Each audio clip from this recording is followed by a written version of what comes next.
Zambia votes on 13 August 2026, and once again democracy arrives with its favorite question: are you happy with what you have, or sufficiently unhappy to gamble on what you do not? In one corner is President Hakainde Hichilema, once arrested, repeatedly defeated, eventually elected, internationally applauded for restructuring Zambia's debt, and now discovering that voters cannot saute a debt restructuring agreement with onions. In the other is Brian Mundubile, former member of Edgar Lungu's government, now offering himself as the cure for the government that replaced it. One has a record to defend, the other has a resume to explain. Welcome to Second Take.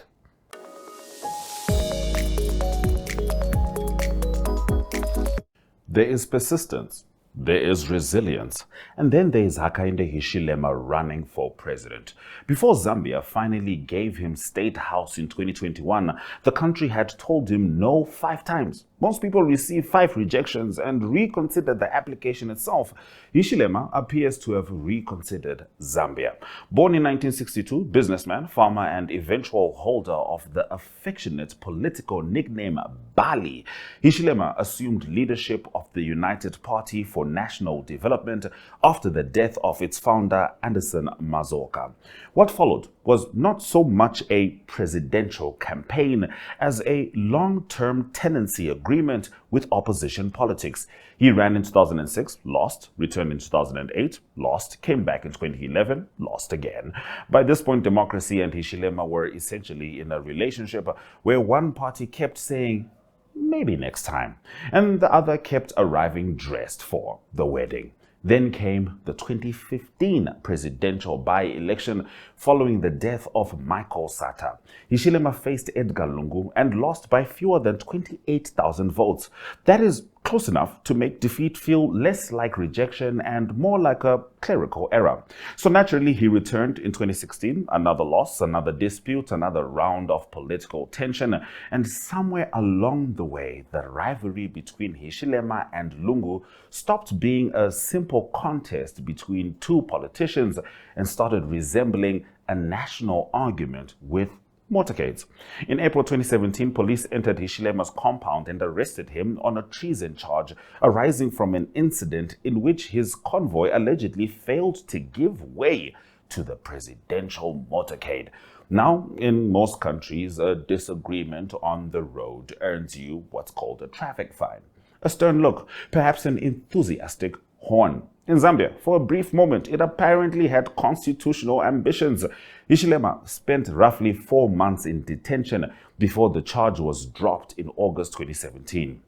The episode drew criticism domestically and, of course, internationally, and strengthened the perception among his supporters that the Lungu administration was prepared to use the state's machinery against its most persistent political opponent.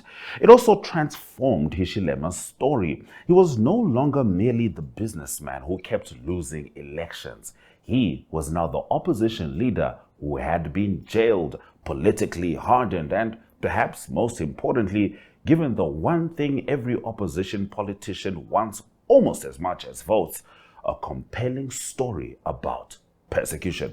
By 2021, the country around him had changed. Zambia had defaulted on its Eurobond obligations in November 2020, becoming the first African sovereign to do so during the COVID period. Debt pressure was severe. Inflation was painful. Political frustration had accumulated. There were concerns over cadre violence, media pressure, and shrinking democratic space. Hichilema arrived for his 6th presidential attempt with a campaign that was no longer simply about whether Zambia liked him.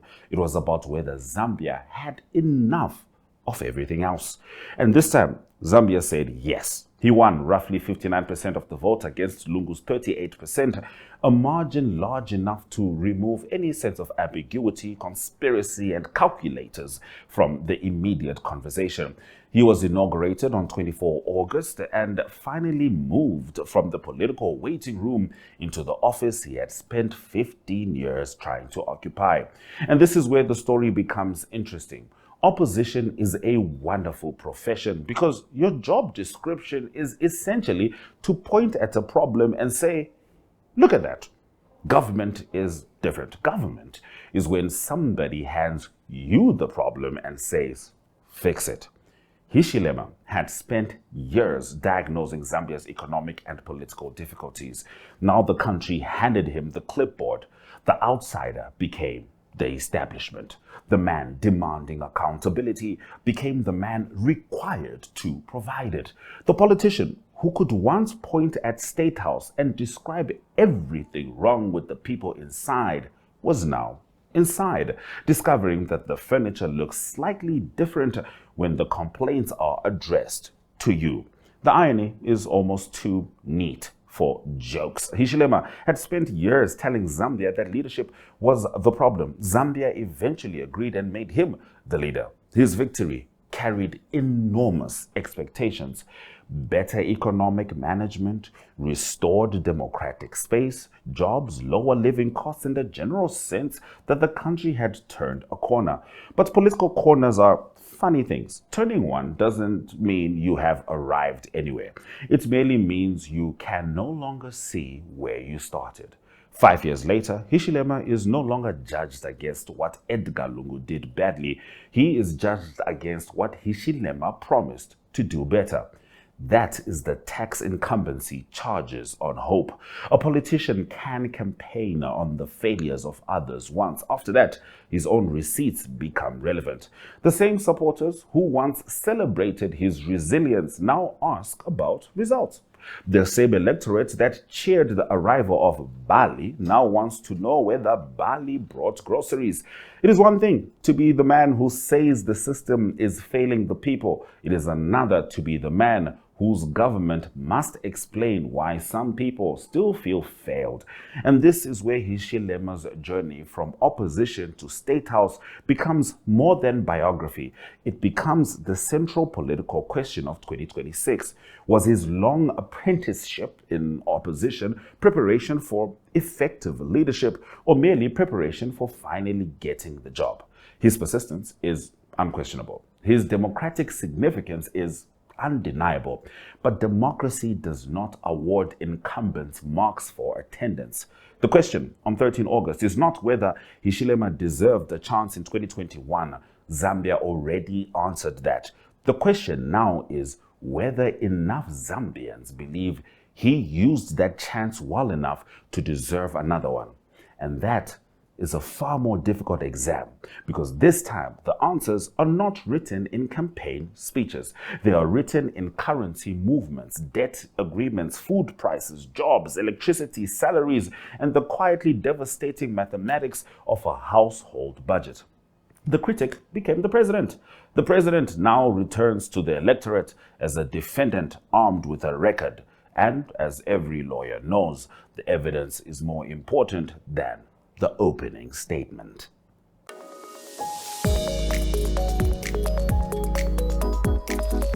The economic chapter of Hakainde Hichilema's presidency began with a balance sheet that looked less like a government document and more like a warning label. Zambia had defaulted on its Eurobond obligations in November 2020. Public debt was unsustainable. Debt service was consuming resources. Investor confidence had packed a small suitcase and left. And the new administration inherited an economy in need of something rather more serious than inspirational speeches about resilience. Debt restructuring became the centerpiece. Under the G20 Common Framework, Zambia entered the slow, highly technical, and deeply untelevised world of creditor negotiations. This is where governments sit around tables explaining to people they owe billions of dollars, that everyone would ultimately be better off if repayment became less immediately enthusiastic. By June 2023, Zambia reached agreement with official bilateral creditors, including China as its largest, covering approximately $6.3 billion US. The arrangement provided maturity extensions, lower interest burdens for periods of time, and breathing space for a government whose fiscal lungs had been working overtime. A memorandum of understanding followed. Commercial creditors and Eurobond holders took longer because whenever billions are involved, everybody suddenly remembers the importance of principle. In March 2024, an agreement was reached with bondholders on roughly $3 billion in face value, involving reductions in claims and new instruments. Across the wider restructuring perimeter, the administration could point to a substantial progress in addressing the debt burden that had helped push Zambia into default. And this is important because debt restructuring is not merely the sort of achievement governments mention at conferences where everyone wears badges around their necks. It matters. Unsustainable debt crowds out public spending, damages investor confidence, raises borrowing costs, and leaves future budgets paying for yesterday's politics. So when Hichilema's administration says restructuring was a significant achievement, that is not spin, simply because it came in a PowerPoint presentation. It was significant. The problem is that significant economic achievements have a terrible habit of occurring somewhere between the central bank and the household, and sometimes getting lost on the way. The Kwacha offered Hichilema a more glamorous success story at various stages, particularly after monetary tightening and, of course, stronger foreign exchange conditions. The currency actually rallied impressively against the US dollar and was reported among Africa's strongest performers over very specific periods. Suddenly, Zambia had a currency carrying itself with the confidence of a man who had just discovered tailoring. Hint, hint. There were moments when the Kwacha seemed to enter every economic conversation with its shoulders back. Government supporters celebrated, marketers noticed, economists produced graphs, social media discovered foreign exchange. For a while, even people who had never converted a dollar in their lives had strong opinions about the exchange rate. Inflation also declined substantially. By mid-2026, annual inflation had fallen to around 6.5%, its lowest level in more than 8 years, and within the central bank's target range. Foreign exchange reserves improved, fiscal balances strengthened, Zambia's relationship with international lenders normalized. Investment interest, particularly around mining, picked up. Taken together, these are not imaginary achievements. Hichilema can credibly argue that Zambia's macroeconomic position is materially stronger than the one he inherited from Lungu. But here comes the sentence every African government eventually encounters.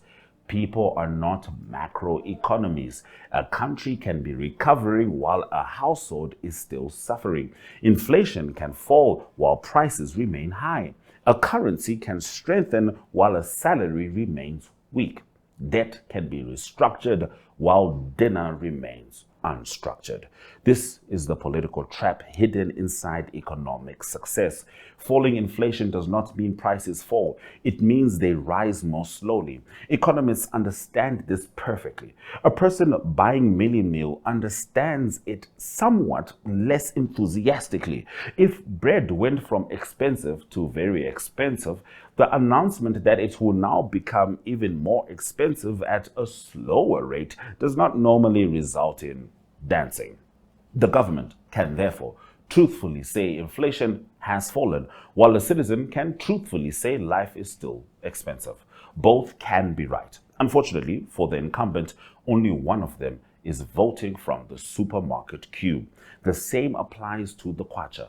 A stronger currency is important. It can ease import costs, help stabilize prices, and improve confidence. But unless that strength translates into measurable household relief, it becomes the economic equivalent of being told the roof has been repaired while you are still standing in the rain. Hichilema's critics have built much of their case around precisely this gap. They argue that the administration speaks fluent macroeconomics, while ordinary citizens are still waiting for translation. Food costs remain central to political discussion. Employment is a persistent concern. Zambia's young population continues to demand opportunities faster than economic growth can create them.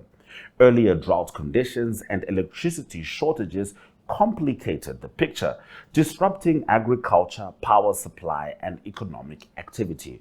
Copper remains central to Zambia's fortunes, but copper prices do not personally attend school fee meetings.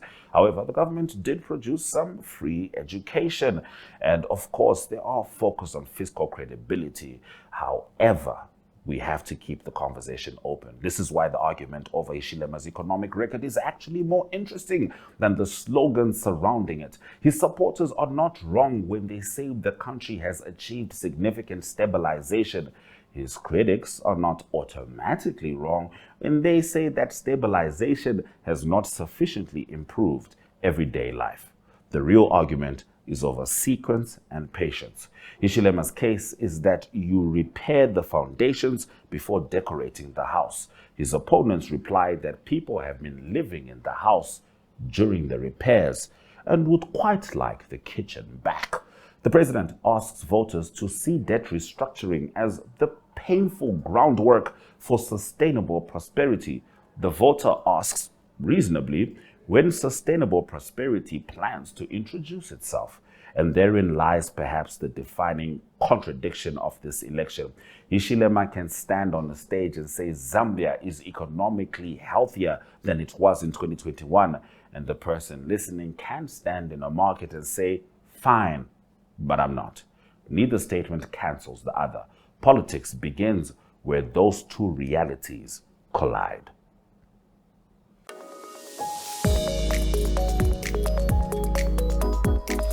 Brian Mundubile enters this race carrying perhaps the most useful qualification available to any challenger. He is not like Hakainde Hichilema. The difficulty begins immediately after that. Mundubile is not an outsider descending upon Zambian politics with a fresh notebook and several exciting ideas. He was part of the Patriotic Front establishment under Edgar Lungu. A lawyer and accountant by training, he entered parliament in 2016 as PF Member of Parliament for Mporokoso. Lungu appointed him Northern Province Minister and later Government Chief Whip. After the PF lost power in 2021, Mundubile became leader of the opposition before internal party fractures pushed him into the complicated ecosystem of alliances, factions, and political vehicles that emerged from the former ruling party.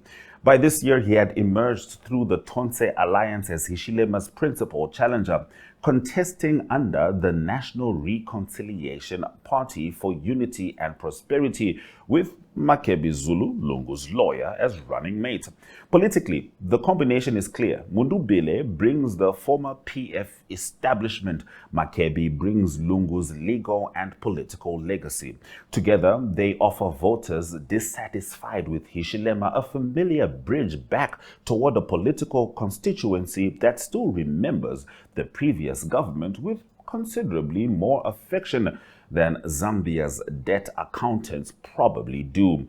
Mundubile's strength is that dissatisfaction exists, cost of living pressure exists, employment concerns exist, frustration exists. A challenger does not need to manufacture anger when the electorate is already supplying it free of charge.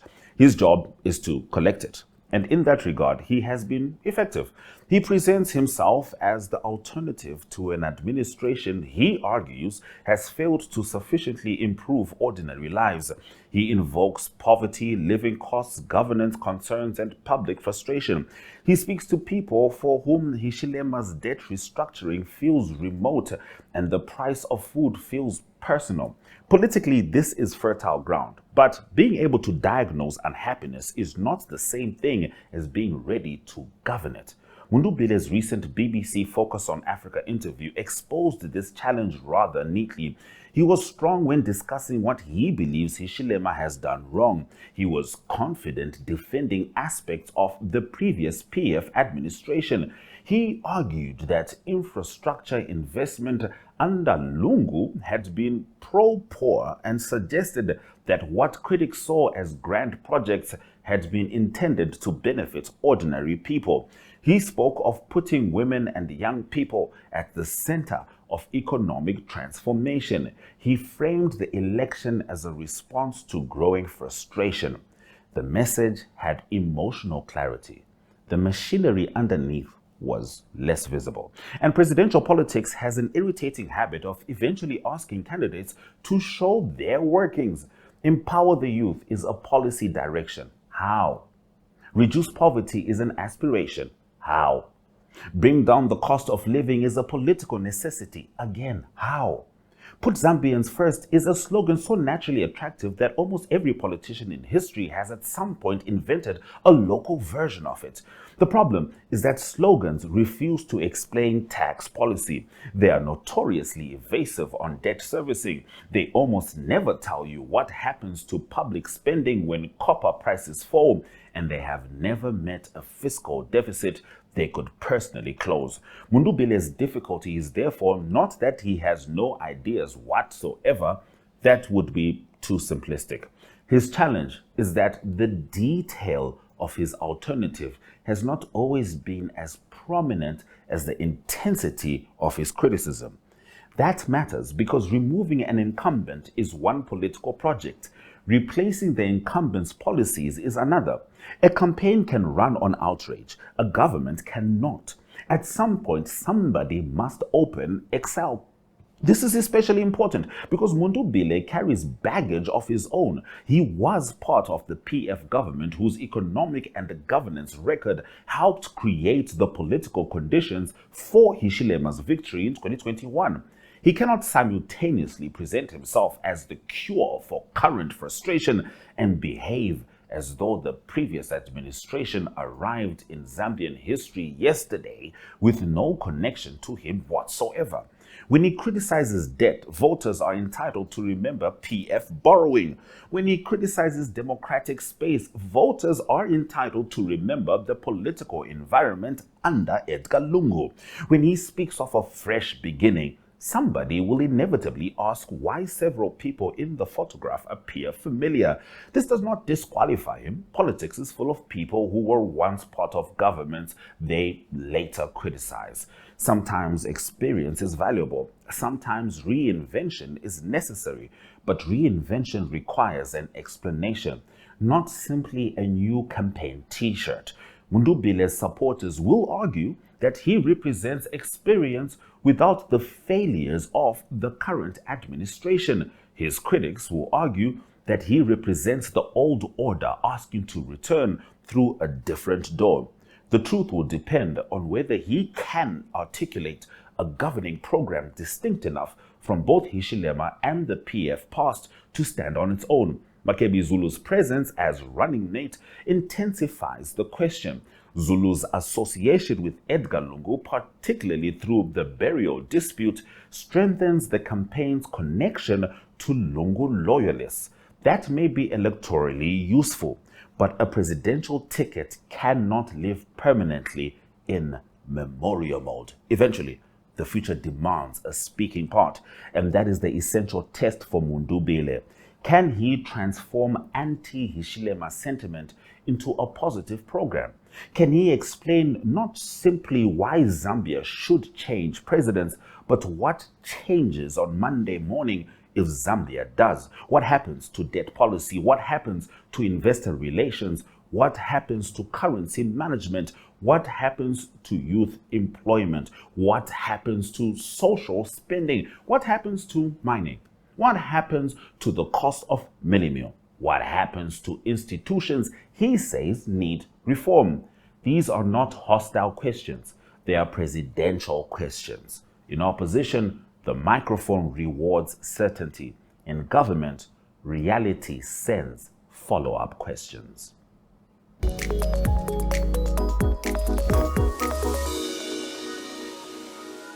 And that is Zambia's choice. Hakainde Hichilema spent years asking for the opportunity to prove he could govern. Zambia eventually handed him the keys. 5 years later, he is back at the door asking voters not to change the locks. Brian Mundubile stands outside promising he can run the house better, although voters are entitled to ask whether he has brought a blueprint or simply a list of things he dislikes about the current furniture. Here to give you a comprehensive breakdown of Zambia's political atmosphere is Africa Good Morning correspondent based in Lusaka, Mike Sichula. As we close off the show asking the question, is Zambia ready to embrace Brian Mundubile in spite of the questions that have not been answered, or they're ready to give Hakainde Hichilema a second take? Good night. Thank you very much for having me. Yes, indeed, the Zambian people will be going to the polls on the 13th of August to elect a new president or give President Hakainde Hichilema another 5 years to rule Zambia. A brief background to this election. President Hakainde Hichilema is coming up against 12 presidential candidates. Initially, there were supposed to be 13 presidential candidates challenging the incumbent, Mr. Hakainde Hichilema. But one of the presidential candidates, Mr. Zebia Chungu, has since withdrawn from the race because he was arrested by the Zambia police in connection with seditious practices and other offenses that the Zambia police have slapped on him. Then the 2026 elections are going to see 8.7 million Zambians elect 226 members of parliament, which is a jump from 156 members of parliament because the constitution was amended. Then there will also be 40 proportional representative of members of parliament, and from these 40 there will be 20 women, then 15 youths, and 5 seats have been reserved for persons with disabilities.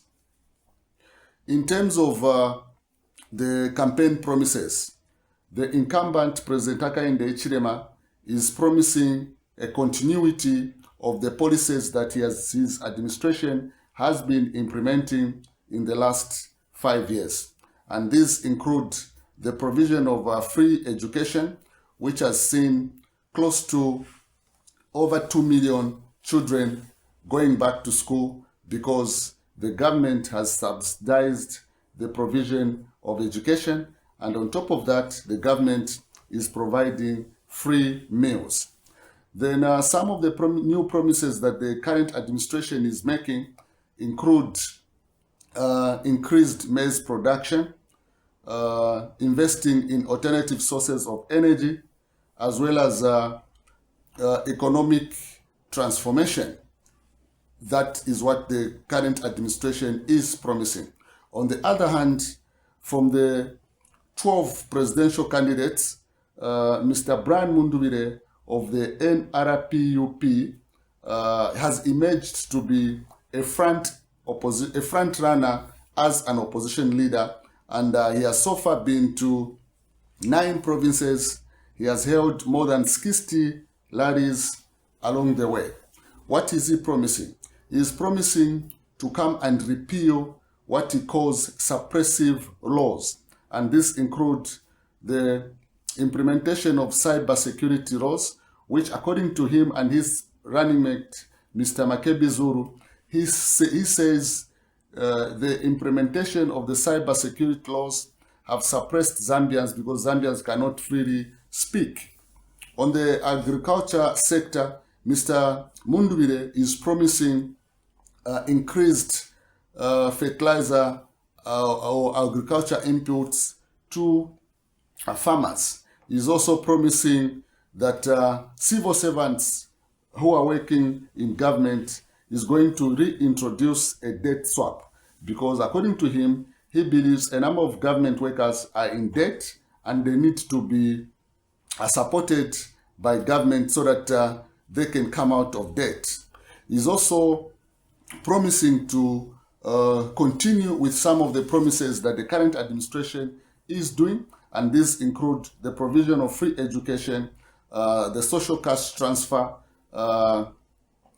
cash for work, and also ensure that violent political cadres are not allowed in bus stops, markets, and many other places.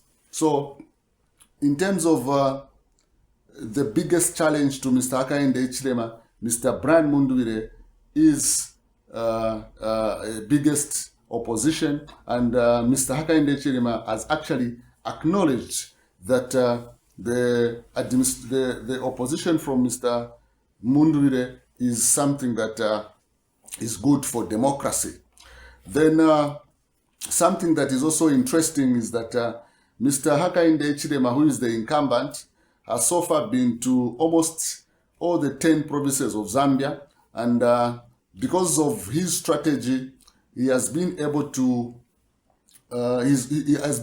hold about 5 political rallies in a day, which is something that he never did when he was in opposition. Of course, this is because there were restrictions here and there, but now that he's an incumbent, there is no restriction, and he's been able to hold these rallies. Then from the 12 presidential candidates, there are very few that are holding rallies. Others are not really holding rallies. They're just doing radio shows, and I think it is working for them in terms of how their political strategy. Then lastly, when Mr. Mundubile spoke to the BBC, a number of Zambians were happy with his presentation, whilst others thought he didn't do a good job. Of course, these were comparing with how President Hakainde Hichilema delivered the same interview when he was hosted by the BBC. But other Zambians are saying Mr. Mundubile did a good job and he deserves to be given a mandate to govern Zambia.